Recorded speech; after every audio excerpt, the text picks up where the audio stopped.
A former Olympic medalist tells us his experience at the Beijing Games and why he spoke out on the regime's forced organ harvesting at a press conference next to Chinese police. Unemployment data is in, and 1 out of every 7 Chinese citizens has no stable job.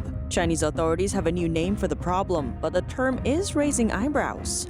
And for those watching our full episode, China's zero COVID-19 policy is hitting the economy hard. An expert says it could take 10 years for the country to recover. But is Beijing considering walking it back? Taiwan calls out Beijing for using the Winter Games to push propaganda. That's after a Chinese spokesperson promoted the country's One China narrative at an Olympic panel.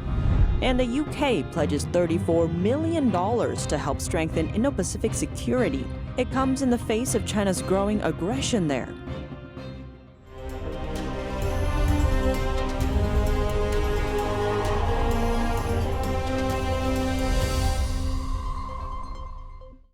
Welcome to China in Focus. I'm Tiffany Meyer. Now, a 2-time Olympic bronze medalist speaks to NTD about his experience in Beijing's Winter Games, what it was like for him to go through Beijing's surveillance system, and how he mustered up the courage to talk about the regime's organ harvesting at a press conference, with Chinese police standing close by. Martins Rubinis is from Latvia, a country in northeastern Europe. He won his country's first ever Olympic medal and is now a coach for the nation's men's luge team. But he's also a human rights activist and has been vocal about Beijing's rights abuses for years. So for Rubinis, he was torn about whether he should go to the Winter Games in the first place. When I heard that Olympic Games will be held in China, it made me quite sad to hear it. I knew that at one point I will face that moment that I have to decide whether I go or I not, and what should I do with all of that. But when the time came, I had a feeling that I have to just go through step by step and see how the things unfold, and that would be my opportunity to tell the truth and tell my feelings to more people. The next challenge was getting a visa. He wasn't sure if China would grant him one, given his activism. Rubinis has for years been participating in various events calling out Beijing for its abuses. In 2006, he went on a hunger strike before the Chinese embassy in Latvia to protest Beijing's organ harvesting. Despite his past actions, the visa application went smoothly. Rubinis thinks Chinese officials let him in to keep a low profile. He is the national team's coach and also part of the Latvian Olympic Committee. Denying him a visa would attract negative publicity for Beijing. When asked if he was afraid to go to China, if I say absolutely not, that would probably not be true. He knows the scale of Beijing's rights abuses and various torture methods that dissidents or religious believers have endured. But I knew that since I've been granted that visa to go there, that the next step is for me to go and have my personal experience and ability to see what really going on in China. Rubinis was well prepared for Beijing's surveillance. I didn't bring any of my personal electronics to China. I didn't use even my credit cards or anything, just not to have some kind of trace of it in China. He cleaned up an old phone and the contacts in it, taking that with him instead. Still, one thing struck him when he entered the Olympic Village, where athletes and coaches stayed. I had my face mask on and the hat on, and when I entered the gate, on a screen appeared my name, my face, and all the data about me. He pointed out that despite only showing his eyes, the machine was still able to recognize him. That felt quite weird for me, that even not seeing you, they know who you are. Inside the village, Rubinis says cameras are everywhere, and even at food stations, police officers were present. You are under surveillance all day long. I don't know if there were some hidden cameras in our rooms still or whatever, but I never felt that I was easy alone with myself there. Surveillance aside, human rights groups warned athletes to not talk about human rights issues while in China. We know the human rights record and the allowance of freedom of expression in China. So there's really not much protection that we believe that's going to be afforded to athletes. Athletes were advised to use their voice when they get home, but Rubinis thought otherwise. Here's what he said during a press conference in Beijing. My understanding that this most inhumane thing that the Chinese Communist Party is still doing is that forced organ harvesting from good, kind-hearted people, from Chinese people who are just the prisoners of conscience. Chinese police were standing about 10 feet away. At that moment, I was not afraid at all, because I felt it's my obligation, and it's really important for people from free countries and people who understand what's really going on in China to speak out.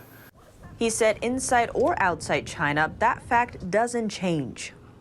When you take a strong stance, even many party members know that what was done with Falun Gong and human organ harvesting, it's a wrong thing. And if they can hear it in China, it's just good for them. For years, China's organ transplant industry has been finding organs at speeds unimaginable in the West. In some cases, hospitals have been able to find 4 matching hearts in 10 days, or 2 livers in just 24 hours. In 2018, an international tribunal in London gave its final judgment on allegations of forced organ harvesting. The tribunal members are renowned medical and legal experts. It is beyond doubt that forced harvesting of organs happened on a substantial scale and by state-organized or approved organizations and individuals. The tribunal says main organ supplies come from Falun Gong practitioners and Uyghurs, member of an ethnic group. U.S. lawmakers also condemn Beijing's forced organ harvesting practice. This is a crime against humanity. As for Rubinis, he says after he spoke out about the forced organ harvesting, the Chinese embassy tried to silence me through our Latvian Olympic Committee. The Chinese embassy in Latvia invited the committee's president to a meeting, urging him to give Rubinis a message to behave. But I was really happy to hear that from President that his response was that his understanding is that everybody from our team is allowed to speak about his opinions. The president also told Rubinis that they have full rights to be vocal on issues that are important to them. Unemployment numbers are an indicator of economic health. But what does that data look like in China? The official figure is a little higher than 5%, a relatively normal stat that represents a healthy market. But that number only applies to populous cities. For the rest, controversy surrounds what some have called a trick to recording the figure. Here's more. Exactly how much of China's population is without stable jobs? Figures recently released by China's Statistics Bureau say 200 million are unemployed. As of the end of last year, that makes up 1/7 of the country's population, but Chinese authorities call unemployment by a different name, flexible employment. What is flexible employment? Chinese authorities and citizens seem to differ on what exactly it means. Officially, they're considered temporary workers, like delivery drivers, internet shop owners, housekeepers, and ride-hail drivers, among others. But a resident from Henan province says the term is just a nice word for unemployment. He used to work in Guangzhou City, but after going back to Henan, he too is one of those with so-called flexible employment. The name is very nice. It is like the so-called situation of college students going to the countryside to seek employment. We are actually unemployed. U.S.-based Chinese economist Li Heqing says it's harder for young people to seek employment in China's current market. Especially now, the pressure of the economic downturn is huge. How could there be so many new jobs? In addition, the regime has closed many industries, such as the education and training industry. It forcibly closed them. In this increasingly severe situation, the young people face more pressure in seeking employment. What's more, the regime's strict zero-tolerance policy towards the pandemic has brought more instability. Official data shows that by last July, the unemployment rate for 16 to 24-year-olds soared to 16%. On top of that, millions of migrant workers left manufacturing hubs and went back to their hometowns. Those people partially make up China's 200 million with flexible employment. According to the South China Morning Post, a Chinese state-backed newspaper, about 4.4 million small enterprises in China went bankrupt in the first 11 months of last year, adding fuel to the country's already dire economic situation amid the pandemic. Worth noting, workers with flexible employment don't have pensions, medical insurance, or occupational injury insurance, nor does the regime have programs in place to help them. Li believes the issue will bring about major problems in the future. This will be a big social problem in the future, but the current regime can't think that far ahead. Now they're thinking about how to survive. The regime's fiscal revenue has shrunk a lot, so now they cannot even guarantee a stable income for government workers. So it's impossible to give those so-called self-employed people more benefits and security.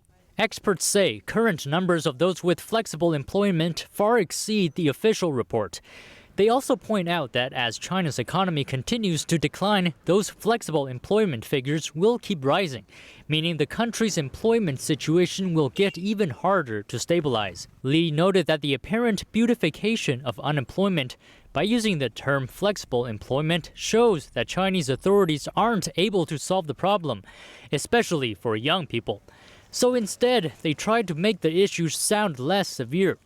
In the years to come, the pressure on employment will likely get even bigger. And that's all for today's China in Focus on YouTube. We are now sharing a shortened version of our program on YouTube. Full episodes can be watched on NTD's partner platform Epoch TV. To sign up, please click the link below. After each episode's premiere, all of our full-length programming becomes available on our website. Find us at www.ntd.com/ChinaInFocus, or find out where to watch on cable in your city at ntd.com/TV. Thanks for watching, and see you tomorrow.